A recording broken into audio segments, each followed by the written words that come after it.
जी नमस्कार, स्वागत है आप सभी का हमारे चैनल सीटेट अधिगम में। दोस्तों, सबसे पहले बता दूं कि आप जो वर्तमान में बिहार शिक्षक बहाली प्रक्रिया चल रही है तो उसको लेकर कुछ कयास भी लगाए जा रहे हैं। बहाली प्रक्रिया में लेट भी होगी ऐसा सभी का मानना है, क्योंकि कोरोना काल में कोरोना की वजह से सारी जो व्यवस्थाएं हैं ठप पड़ी हुई है।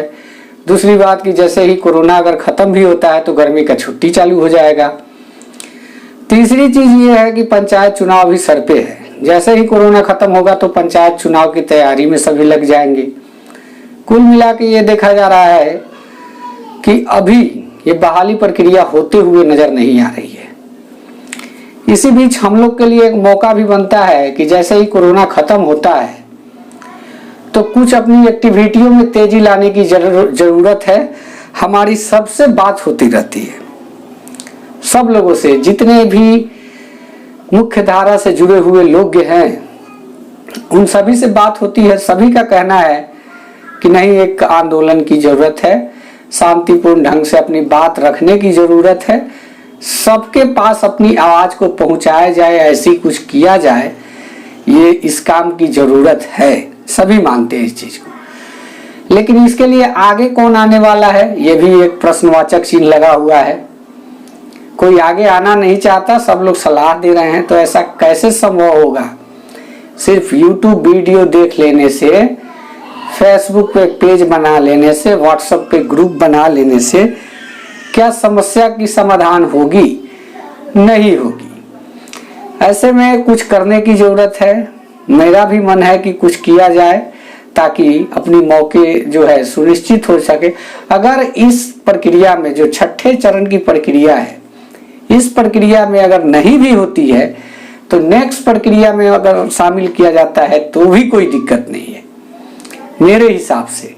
और नहीं तो हम लोग को एक ही डिमांड रखना चाहिए कि नई रिक्ति और संपूर्ण रिक्ति पे बात की जानी चाहिए। डोमिसाइल के साथ बहाली का आयोजन हो और हम सबको लिया जाए, क्योंकि बिहार में जितने भी अभ्यर्थी पास है उससे कहीं ज्यादा सीट है।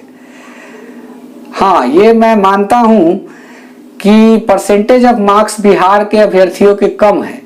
कुछ सिलेबस ही ऐसा है जिसके वजह से हम लोग का जो मार्क्स होता है वो कम रहता है अदर स्टेट के मुकाबले, इसलिए मेधा सूची में बाहर वाले ही ज्यादा दिखते हैं।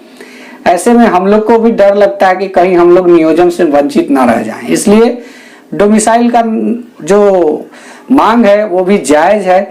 डोमिसाइल के साथ बहाली होनी भी चाहिए, ऐसा सभी का मानना है, क्योंकि आप रोजगार देने की बात करते हैं सिर्फ बिहारी अभ्यर्थियों को, और जब मेधा सूची का प्रकाशन होता है तो देखा जाता है कि सबसे ज्यादा पड़ोसी राज्य के ही बच्चे हैं। ऐसे में कैसे संभव होगा कि बिहार के बच्चे जो युवा बेरोजगार लोग हैं उनको कैसे नौकरी दिया जाएगा? ये संभव होते भी नहीं दिख रहा है। इस पर भी विशेष कदम सरकार का नहीं है, इस बात को भी बताने की जरूरत है। और रही बात की केस कर लेने से अब बहाली का कोई भलाई होने वाला नहीं है। केस करने से एक ही चीज हासिल होगा, बहाली में देरी होगी, लेकिन डिसीजन जो है हम लोग के पक्ष में नहीं आएगा। कोर्ट ने एक बार हमारी केस में जो फैसला सुना दी, जिसमें हम लोग का हार का मुंह देखना पड़ गया है, अगर दोबारा हम उसी को दूसरे अंदाज में परोसते हैं केस को, और कहीं कोर्ट को समझ में आ गया कि ये वही अभ्यर्थी हैं, किसी तरह बहाली को फंसाना चाहते हैं, तो वहां पे लेने के देने पड़ जाएंगे। 420 का मुकदमा चलने लगेगा अभ्यर्थियों पर। तो इसके लिए मैं कहूंगा कि सबसे ज्यादा कारगर जो उपाय है वो शिक्षा मंत्री जी से मिला जाए, मुख्यमंत्री जी से मिला जाए, शिक्षा विभाग के बड़े अधिकारियों से मिला जाए, एक सम्मेलन का आयोजन किया जाए और अपनी मांगों को रखा जाए, ताकि सभी को सुनने को मिले और देखने को मिले कि ये अभ्यर्थी भी परेशान है, इनको भी शामिल किया जाए। अगर इतनी सीटें हैं तो ये वंचित कैसे रह सकते हैं? इन सभी पहलुओं पर उन लोगों का ध्यान आकर्षण करने का जरूरत है, ताकि कहीं ना कहीं हम लोग का मौका सुनिश्चित हो सके। ऐसे में दोस्तों, मैं एक और बात आप लोगों को बता देना चाहता हूं कि कल मैंने एक एजुकेशनल वीडियो डाला, तो वहां पे कमेंट आया कि क्या सर अब शिक्षक बनना छोड़ दिए क्या? वो लहजा थोड़ा ऐसा था कि हमको लगा कि हमारी अब मजाक उड़ाई जा रही है। दोस्तों ऐसा होता है, सबके साथ होता होगा, हमारे साथ भी हो रहा है, कोई नई चीज नहीं हो रही है। आदमी जब बेरोजगार होता है, कुछ हासिल नहीं होता है, तो लोगों को लगता है बहुत ही हुआ, बहुत बन रहा था, देखो आज इसका भविष्य कहाँ चला गया। मजा आता है लोगों को ऐसे शब्दों का प्रयोग करके कहने से।